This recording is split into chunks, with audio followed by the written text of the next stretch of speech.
voici en live pour regarder un nouveau cycle. Alors ce cycle est un peu spécial parce que j'ai choisi exprès, parce que déjà il est assez long et je n'ai pas eu beaucoup de contexte. Je dois dire que la femme qui m'a envoyé m'a donné un peu d'informations, on va l'appeler Laura. Euh, Laura, je pense que tu sais que c'est toi. Par le fait que je dis qu'il y a peu de contexte parce que je te l'ai dit et je t'ai même dit, voilà, on va rester comme ça et tu me diras par la suite ce que j'avais faux et ce que j'avais de vrai. Donc ce que j'ai pu deviner et ce que je n'ai pas pu deviner à partir de ton cycle. Parce que justement, je n'ai profité du fait que tu ne m'aies pas dit grand-chose pour voir un peu ce que je peux déduire sans te connaître, sans savoir un peu ce que tu cherches. Je ne sais même pas si tu es en projet bébé ou pas. Donc voilà, je me dis, c'est intéressant, c'est un petit défi. Alors bonjour à toutes et à tous. Si vous me suivez sur Instagram, le cyclogramme est sur Facebook. Et si vous regardez le replay sur YouTube, eh bien, vous avez les deux. Vous avez et ma tête et le cyclogramme. Parce que malheureusement, je ne sais pas faire les deux. Niveau technique, c'est pas mon truc. Donc, on fait comme on peut. Donc, je regarde ce cyclogramme. Je regarde ce cyclogramme et habituellement, je vais regarder deux choses en premier. Je vais regarder comment est-ce qu'on prend sa température et pourquoi est-ce qu'on observe son cycle. Est-ce qu'on observe son cycle pour éviter une grossesse, pour mieux se connaître ou pour une grossesse? Ce sont les trois raisons principales pour lesquelles on observe un cycle menstruel. Bonjour à tout le monde. Du coup, là, je vois qu'il n'y a pas écrit, donc je ne sais pas si madame est en train d'observer son cycle pour éviter une grossesse ou au contraire favoriser une grossesse ou peut-être juste pour se connaître parce qu'il y a peut-être un syndrome prémenstruel qui est assez important ou des cycles qui sont irréguliers, qu'elle souhaite un peu mieux comprendre, etc. Je ne sais pas. Je n'ai pas non plus des informations par rapport au rapport, donc les câlins intimes, donc je ne sais pas si cette dame est en couple ou si elle est célibataire. Donc ça ne m'aide pas pour savoir si elle fait ça pour elle ou pour la gestion de la fertilité. Pareil, je vais regarder comment elle prend sa température. Elle ne l'a pas indiqué. Je ne sais pas si elle la prend de façon buccale, rectale ou vaginale. Je ne sais pas si elle la prend de façon interne ou pas. Je rappelle qu'en syntothermie, pour l'instant, la seule méthode qui est validée par la méthode, la seule prise qui est validée par la méthode, c'est une prise interne. Donc là, d'après ce que je vois, c'est bien une prise certainement correcte, c'est-à-dire que je ne pense pas que ce soit une bague ou une montre, donc ça c'est bien. Et si je regarde du coup les températures, je pense qu'en effet, c'est peut-être plus une prise buccale. Tu me diras Laura si c'est bon ou pas, parce que si c'est rectal ou vaginal, ça a tendance à être un peu plus élevé. Alors, si on regarde un peu ici, donc on a les règles qui ont duré quand même 6 jours, un flux plutôt abondant.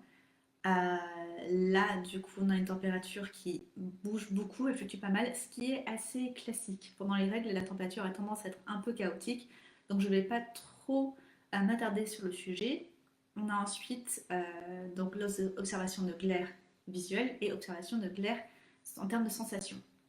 Alors, Instagram, c'est très dérangeant parce que du coup j'ai des messages qui arrivent parce qu'on m'écrit en même temps par MP et du coup c'est un peu voilà, je suis désolée si je regarde ailleurs, c'est parce que j'essaie de ne pas regarder le message, de ne pas lire le message.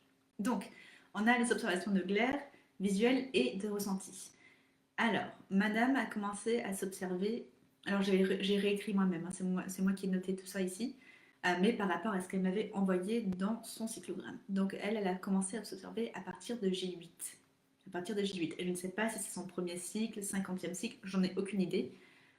Si ça se trouve, elle a commencé au jour 8 parce que eh c'est son jour d'orine. Mais si on est débutant, c'est-à-dire qu'on a moins de 12 cycles observés, eh bien on va commencer à s'observer à partir de J6. Alors peut-être qu'elle a juste oublié, Laura, peut-être que tu as juste oublié de t'observer à partir de J6, donc 6 et 7, il n'y a rien. Peut-être que tu es déjà plutôt avancé, que du coup tu as commencé à J8 parce que c'était ton jour de rhume. J'en sais rien. En tout cas, tu n'as rien vu en termes de clair jusqu'à J12. Et en termes de sensation, pour le coup, tu n'as rien mis du tout.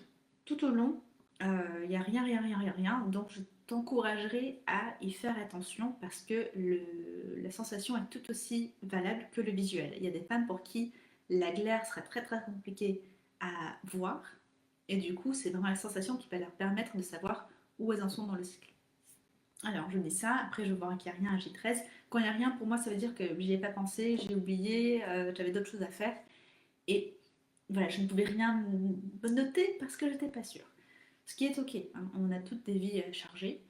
Ce qui me dérange plus, Laura, c'est que là, à J17, du coup, tu avais une belle glaire. Tu as mis un grand bâtonnet parce que c'était une glaire qui était très fertile. Et tu as même mis, du coup, un petit pic pour dire c'est mon jour sommet ou mon jour pic.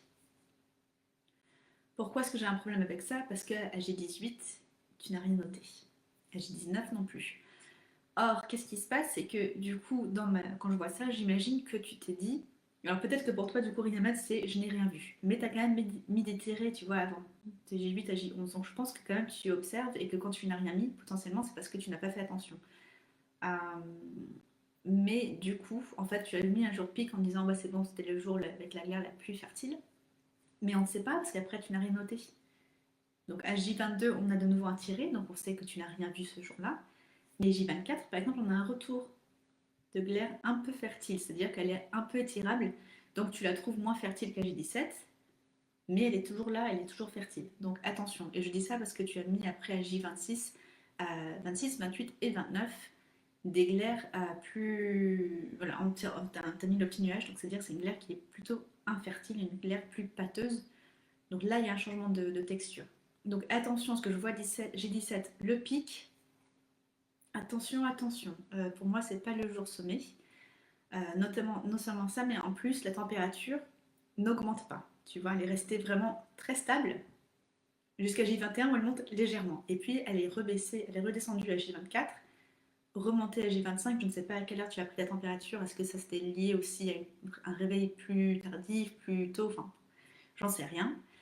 Euh, mais en tout cas, pour moi, il y a certainement encore besoin de bien comprendre ta glaire cervicale, de bien comprendre les différents aspects et les sensations, hein, les différentes façons d'observer sa glaire. Il n'y a pas que le visuel. Je sais qu'on aime beaucoup parce que quand c'est visuel, eh bien, ça rassure le cerveau, parce que c'est-à-dire qu'on utilise aussi la vue. Hein. Donc la vue, on y accorde beaucoup, beaucoup d'importance. C'est pour ça d'ailleurs que je suis en train de faire une vidéo avec d'un côté cyclogramme et de l'autre bien, ma tête, parce que si c'était que le cyclogramme, je pense qu'on arrêterait assez rapidement. Mais du coup, très important de comprendre qu'il n'y a pas que ça. Il y a aussi nos sensations. Et c'est pour ça aussi que j'aime la symptothermie, parce qu'au final, on va vraiment s'intéresser à son corps d'une façon en fait où il n'y a que nous qui pouvons ressentir ça. On peut pas dire à son chéri, et t'as vu, je ressens une glaire mouillée. Non, alors qu'on peut lui montrer en effet une glaire très, très fertile, très étirable. Donc voilà, attention à ça, ne pas la sous-estimer. Surtout en plus, si tu fais ça pour mieux te connaître, vraiment, ça va beaucoup jouer dans ta transformation à ton corps, transformation dans ta conscience, etc. Enfin, c'est fabuleux. Donc attention, les sensations, ça vaut la peine de s'y intéresser pour essayer de pousser sa connaissance sur le sujet.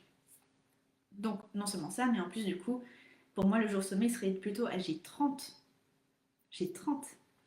Alors, on a déjà une montée de température. De nouveau, je ne sais pas si c'est peut-être lié à une prise d'alcool, réveil tardif ou je ne sais quoi, parce qu'il n'y a pas de note, il n'y a rien du tout. Mais potentiellement, c'est juste une montée un peu précoce de la température au jour sommet, parce qu'après le J31, pour le coup, il n'y a plus rien. Donc, on a le jour sommet à J30. Première température haute, pour moi, J30, on ne va pas la prendre en compte, parce que je ne suis pas sûre si elle est perturbée ou pas. Mais en tout cas, voilà, c'est une température haute après le jour sommet. On va prendre du coup J31. On va prendre les 6 derniers jours avant la température haute. Bon, du coup, là, on n'est pas sûr. Bon, on va quand même prendre ça en compte, mais en termes de jours, mais pas en termes de température. Ce que ça veut dire, c'est que si vous êtes du coup sur YouTube ou sur Facebook, on va prendre les 6 jours, mais on va pas prendre en compte J30, donc la température. Donc ça va être gloops 2, gloops 4, 5, 6. Je dis gloops parce qu'il y a aussi un oubli de température. Donc on a le jour sommet, la température la plus haute qui est ici, qui est pareil à J29 du coup apparemment. Ouais, à J29 et J25. Donc on a la ligne de base, on la trace, on revient à la première température haute, on a la deuxième, on a la troisième, elle est bien à 0,2 degrés de la ligne de base. Voilà, on peut fermer du coup la fenêtre de fertilité ce jour-là à J33, 12 heures après l'heure de prise de la température. Voilà, donc c'est un cycle où on a pu confirmer l'ovulation. On peut voir que voilà, non seulement il y a une ovulation, mais on peut rentrer dans une phase complètement infertile si jamais elle avait des rapports du coup non protégés.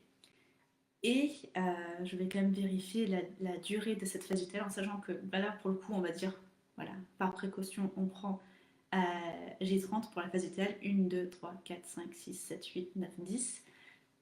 Est-ce qu'elle a arrêté? Alors le cycle qu'elle m'a envoyé, il y avait plus de jours de cycle, hein, ça ne s'arrêtait pas à J39, mais la courbe s'arrêtait à J39. Donc Laura, est-ce que c'est parce que tu as eu tes règles à J40, donc c'était le premier jour de ton cycle d'après, ou pour, enfin voilà, qu'est-ce qui s'est passé? Est-ce que c'est un cycle qui est encore en cours? Voilà, je ne sais pas. S'il est encore en cours, très bien, très bien. Ça m'étonnerait un petit peu parce que je trouve que ta phase lutéale du coup fluctue beaucoup. Alors c'est pas parce que l'ovulation arrive plus tardivement, c'est juste à mon avis parce qu'il y a un petit déséquilibre. Là tu vois, il y a certainement une tentative d'ovulation autour de J17 qui n'a pas abouti. Et puis ça a repris un peu à J24. Enfin bon, voilà, t'as un corps peut-être un peu fatigué. Est-ce que tu as est-ce que tu as eu des hormones de synthèse, c'est-à-dire une pilule ou un stérilet aux hormones pendant un petit moment et que ça c'est un cycle post-pilule ou post-hormone?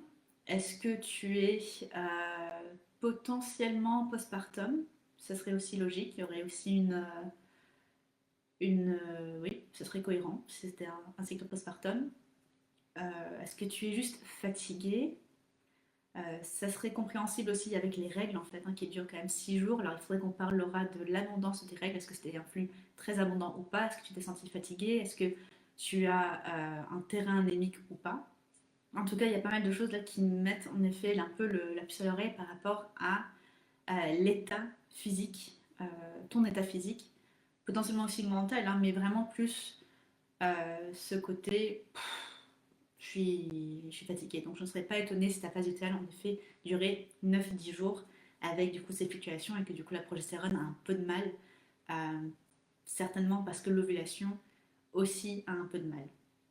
De nouveau, c'est pas parce que ça a pris beaucoup de temps, c'est juste que c'est une sensation que j'ai quand je regarde ton cycle, je me dis que il y a un truc qui bloque. Alors c'est peut-être physiologique, comme je disais, post-pilule, postpartum, ou c'est lié du coup à autre chose. Je ne vois pas forcément de problème de déséquilibre hormonal, mais tu me diras Laurent si c'est le cas. Si c'est le cas. Parce que vu tes informations de glaire, tu vois, J20, 26, 28 et 29 notamment.